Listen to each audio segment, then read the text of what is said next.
we're gonna start. Let's do that. Let's see. You kind of go, oh. We're okay, yeah? Whoa, what a week. PCR 2016 in Paris. A week full of education and innovation, sharing experiences from almost 12,000 colleagues around the world. Chris, what do you think? I totally agree, Darren. What a program we have had. It's been by the community, for the community, and we've really benefited from that. Relaxation, new techniques, gathering different experience all over the world. that opens your mind. We've gone from basic clinical principles to new technologies, to late-breaking trials, and right through to treating a patient in over 50 live cases from around the world. At all points, the focus has been on education, innovation, and learning. Let's take a look at some of those highlights right now.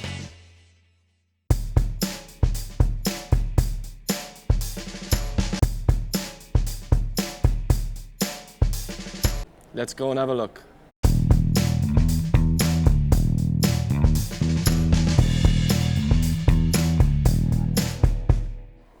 Welcome to EuroPCR 2016. I'm Thomas Cuisset from Marseille, France, and the topic of today will be the highlight of coronary intervention during this meeting. And to discuss that, I have the privilege to have Andreas Baumbach from UK and Michael Haude from Germany. And I would like to start, Andreas, what will be for you your memorable highlight from this meeting on the coronary field? It's very difficult because the coronary program was exceptional this year. We had great late-breaking trials, we had educational sessions and fantastic live cases. But there's one thing that stood out for me, and that was at the very beginning a presentation of a late-breaking trial. I think what we have witnessed is the end of the bare metal stent.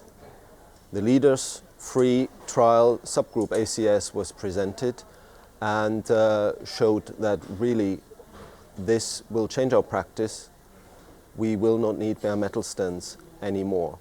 This was then also discussed in a specific session, will this trial change my practice, where the message was reinforced. This is my highlight of the coronary program. Okay, Andreas, could you just summarize for the community what were the main results of the Leaders Free study presented in the meeting? Leaders Free is the first study that focused specifically on patients at high bleeding risk. This is the patient group where we still use bare metal stent if we want to minimize the dual antiplatelet treatment to 4 weeks. Now here we have a randomized trial that compared this practice with using a specific drug-eluting stent in this patient population with the same reduced depth duration, and it showed that there were benefits in MACE reduction using the drug-eluting stent. Hence the conclusion in this group, we see the end of the bare metal stent. I think just to reply to this, I think to me the main highlight of this meeting for coronary intervention, and that's I think the beauty of this international meeting, is to realize that when we discuss a lot about the device to try to improve the strut, the polymer and so on, sharing practice with people coming from different parts of the world, we realize that in many regions of the world, the main objective is not the device, it's just to provide the care to the patient. And I think that will be really the future goal of cardiovascular community, is not just to improve patient outcome based on the device, but just based on local constraint network. And I think the best example we had was the STEMI. We had a very nice STEMI discussion highlighting the fact that in many regions in the world, lytics is still the best option to treat the patient. Michael, I'm sure you have also important highlights to share with us for this coronary field in the meeting. Absolutely, Thomas. In addition to what you have mentioned already, clearly for me the highlight was the educational track on coronary interventions. There were different options our attendees could choose from. There was a training center to learn on different techniques, to deal with different materials. There were sessions on sharing how to treat best CTOs or STEMIs or bifurcation scenarios. But the real highlight always is when you get into a real contact with the attendants and the peers during the complication session. You see, people learn most out of that because mostly they haven't seen these kind of complications so far, but now they can take away the solutions and the options that were shared there in a very cozy environment, in a very direct interaction between the facilitators and the audience. When they go home and unfortunately need to experience a kind of these complications, already have a solution in their mind. So this is always for me something very important and always a highlight of this meeting. Okay, so Andreas had an highlight more based on evidence, but yours will be more based on sharing experience, daily practice and skills. Practical aspects that you can take with you when you go home. So interestingly, we had 3 different types of highlight coming from our group. The first one was the end of bare metal stent, as discussed by Andreas with the leaders' free result. The second one from Michael was more about sharing experience based on educational sessions. And the third one was the worldwide approach and perspective for the field of interventional cardiology. Thank you.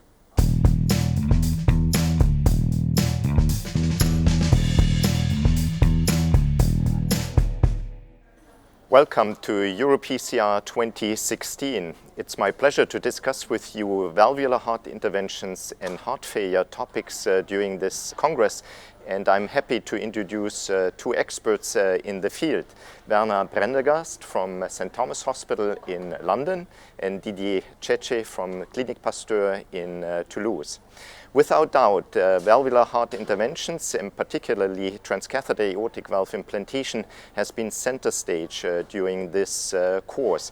And Bernard, let me ask address you with the first question. TAVI has been subject of the great debate. Can you summarize for us what were the highlights of this discussion and the outcome of the discussion, particularly with the surgical colleagues? So the great debate provided us the opportunity to reflect on the recently emerging results of the Partner 2A trial, which very clearly demonstrated the equivalence of TAVI with surgical aortic valve replacement in intermediate risk patients. Arguably the patients that we are already treating in Europe, but very good to receive the confirmatory randomized controlled trial evidence to support our practice. And the great debate provided a very animated, exciting opportunity to discuss in a combative format those findings with our surgical colleagues. I think it's a difficult call to say who won the debate, but I think it's very clear that there was a very warm reception from the PCR community for this concept of the growing role of TAVI in our patient cohorts, and also the concluding message that these implications for practice need to be delivered in a controlled manner using an all-embracing heart team approach. So thank you, Bernard. I think without doubt there has been great progress in the field of transcatheter aortic valve implantation. Didier, what do you think are the main ingredients which made TAVI so safe and reproducible to allow now the discussion to go into lower risk patients? So we've seen during this beautiful meeting several live transmissions just identifying and showing how reproducible TAVI procedure is now, and we can go really for a streamlined procedure. And we've seen that the devices are smaller, so in terms of vascular complication it's safer for the patient. We've also seen that deployment and placement of the devices is more precise now, so really the final result is more predictable, and all these ingredients make the procedure safer for the patients, and we have seen that through those outstanding live transmissions. Yeah. So tremendous progress due to innovation in the device sector. Let me turn to a related topic, which is mitral valve interventions. Some say mitral valve interventions may be even more common than transcatheter aortic valve implantation. What was new, what was discussed during EuroPCR 2016 as it relates to mitral valve replacement technology? So we recognize that the mitral valve is a much more challenging entity, and I think we all accept that it's going to be a longer journey than the TAVI explosion. But nevertheless, there has been very important innovation and progress reported at this meeting. We are now approaching the 100th transcatheter mitral valve replacement, for example, across a range of devices. And although there are some bumps in the road and some lessons to be learned as we progress, there is no doubt that the combination of industry, biotechnology and clinicians is leading the way forward. Similarly, we have percutaneous mitral valve repair techniques. The edge-to-edge repair is very firmly established in Europe now as a guideline recommended therapy, and there are many alternative approaches emerging in a very competitive and exciting arena. So also lots of innovation, but maybe less clear which route we are going to take, whether more mitral valve replacement or mitral valve repair. Certainly something we will follow in the future. Didi, let me address one other issue, and that was the topic of heart failure as it relates to interventional cardiovascular medicine. What were the main messages in innovation in this field? So we've seen during this Congress several sessions trying to explain how interventional cardiology can help the patients to deal with their heart failure symptoms. And we've seen some new concepts and very interesting, as for example this treatment for preserved ejection fraction heart failure. For example, the ASD devices that generate a shunt, right to left shunt, just to decrease the symptoms of the patients. And there are several devices that achieve that goal, and it's really interesting and extremely exciting to see that new devices are coming tackling the issue of heart failure. And 2016 was the start of this aspect of interventional cardiology, but I'm sure that in the future we're going to see more and more sessions and devices addressing that issue. Thank you, Didier. So just to sum up, I think what we have seen is lots of innovation in the fields of valvular heart disease and heart failure interventions. It's clear to say that transcatheter aortic valve implantation has assumed a center stage and enters routine clinical practice, becomes more and more PCI-like procedure. As it relates to mitral valve interventions, I think we are still early in its infancy. We still need to make more progress, but there's exciting technology both on the replacement and repair side. And finally, the intersection with heart failure is a very important one, where we try to address the issue of patients with failing left ventricles. Thank you very much.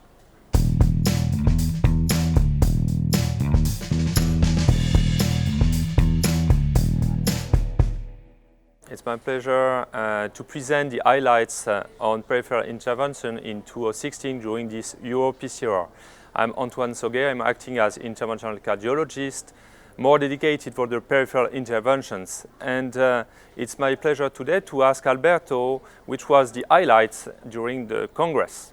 Antoine, probably the most important theme during this Congress was carotid artery stenting. Carotid artery stenting, great debate last year, but today what we can state is that with the new advancement is at least equivalent to carotid endarterectomy for the majority of patients. New stents are becoming in our daily practice what we can implant in the majority of patients. Double layer mesh stents are demonstrating a great safety even in symptomatic patients. Actually, this kind of advancement, technical advancement, is going to resolve the main problem of carotid artery stenting, which was late embolic events. Embolic events after the procedure. If I could add something concerning embolic events, when we use the protection device, probably for symptomatic patient at this time, it's better to use some proximal protection device, and in case of asymptomatic patient, to use some distal protection device filter. And second question, Alberto, we have seen that today it was feasible and safe for the patient to perform a fully percutaneous approach for the treatment of infrarenal aortic aneurysm. What's your feeling? My feeling is that this kind of fully percutaneous approach for infrarenal abdominal aneurysm is feasible in the majority of our labs. We are really prone as interventional cardiologists to go toward this specific approach.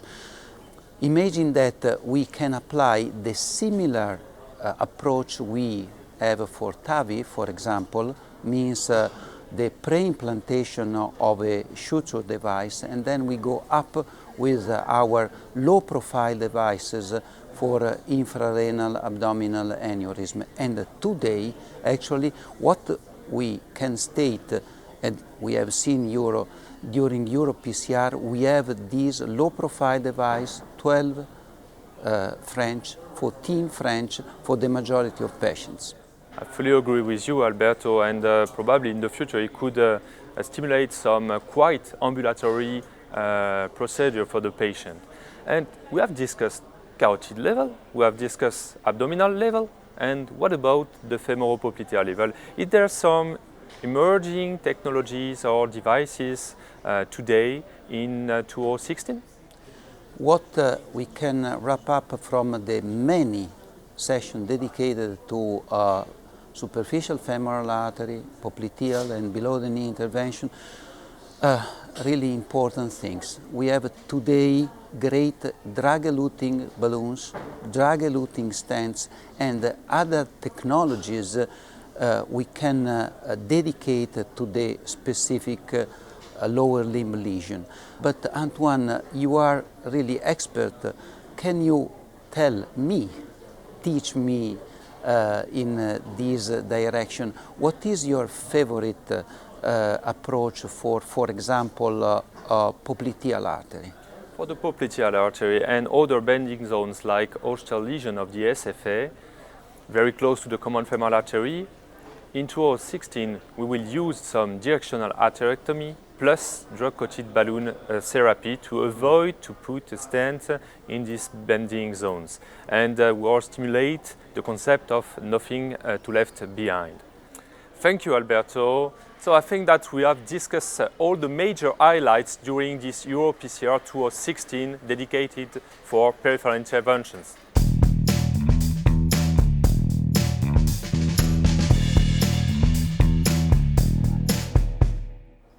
Welcome to PCR. Today we're going to share some highlights about hypertension and stroke. And I'm glad to be with you. I'm Pathak from Toulouse, France. And I'm welcoming Felix Mahfoud from Homburg, Saarland.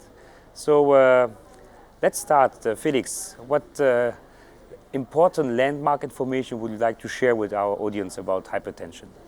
You know, overall for hypertension we have had a pretty important study that has been published, which is the SPRINT trial. That was a trial in 9,000 patients that were included in the United States. They compared two different treatment strategies, a lower threshold target blood pressure of 120 compared to a higher one of 135. And indeed it figured out that patients who were tightly blood pressure controlled had a significantly lower morbidity and mortality. We had a session here at EuroPCR. Will that trial change your clinical practice? You were part of it. So Atul, what are your takes? Will it change your practice? Well, definitely. I think for me, the trial shows that as a doctor, you need to intensify your treatment, and SPRINT is a plea for fighting against therapeutic inertia, whether by adding drugs or by using maybe devices to better control our patient by reducing also the risk of side effects. So talking about devices, maybe Felix, can you give us some or your views about all these trials, real-life practice, which have been shared in the meeting? It's very interesting because we had really interesting abstract sessions, real-world experience that has been exchanged from all over the world. We had colleagues from the United Kingdom who presented the UK experience with renal denervation, showing a significant drop in blood pressure, office and ambulatory over time. We presented the Global Simplicity Registry, where now almost 2,500 patients are included with 3-year follow-up in the first cohort of almost 300 patients, and also there a significant drop in blood pressure has been documented. And we kind of faced the problem with the one randomized controlled trial that was indeed negative or neutral at best in patients with resistant hypertension. You know, and we're trying to reconcile the evidence. We had another interesting session here at EuroPCR where all the different trials are ongoing, and you might want to share some of these trials and the concepts that we are following according to the lessons that we have learned. Yeah, I think that there was a very nice parade about trials going on in the field, trials which are basically looking into the devices which have been evaluated in the last years, taking into account what we have learned from the methodology of previous trials, and basically trying to show sometimes in more moderated hypertensive patients with or without drugs, if renal denervation could be a standard of care by reducing blood pressure measured in a correct way. And I think that was a very exciting time for us because we are looking in the future with maybe a more optimistic view. Is a glimpse into the future? What do you think? When will we get the first data out of these trials? Well, I think if we are optimistic, maybe starting to see some things next year. And talking about the future, Felix, are there some other devices coming up also? There are plenty of devices now developed, all of them targeting the sympathetic nervous or the parasympathetic nervous system. We have new devices for renal denervation. Chemical denervation by alcohol is certainly something which is of interest. But we're also targeting the parasympathetic nervous system. We had an interesting session on heart failure and neuromodulation in heart failure. We have external ultrasound to be applied to the kidneys, a completely non-invasive approach to achieve renal denervation. A randomized controlled study is ongoing there. 80 patients have already been included, and we're eagerly awaiting to see these results being presented, and I look really forward to see some new results at EuroPCR next year. So Felix, basically if I have to wrap up the results and what we have shared today, I think the first message is the SPRINT trial, showing that we really need to intensify our blood pressure control in these patients by adding drugs or maybe by looking in the future by the use of renal denervation therapy. Second, all these registries are showing us that there is a real benefit-risk ratio in favor of the therapy with not so many side effects and efficiency on blood pressure reduction. Third, I think that the future looks quite optimistic with new trials coming up in the field of renal denervation, but also new devices. More generally, I think that EuroPCR was also a very interesting session this year, focusing on stroke and related outcomes. There were very interesting sessions about structural valvular disease and trials managing left atrial appendage occlusion, neurovascular approach with thrombectomy at the level of carotid artery. So again, I think a very positive and optimistic session about new things coming up in the field of hypertension and in the field of stroke. Oh wow, hi. Guys, thanks so much for the wrap up. What a fantastic year we've had. It's been a great PCR. We'll see you at the next PCR course.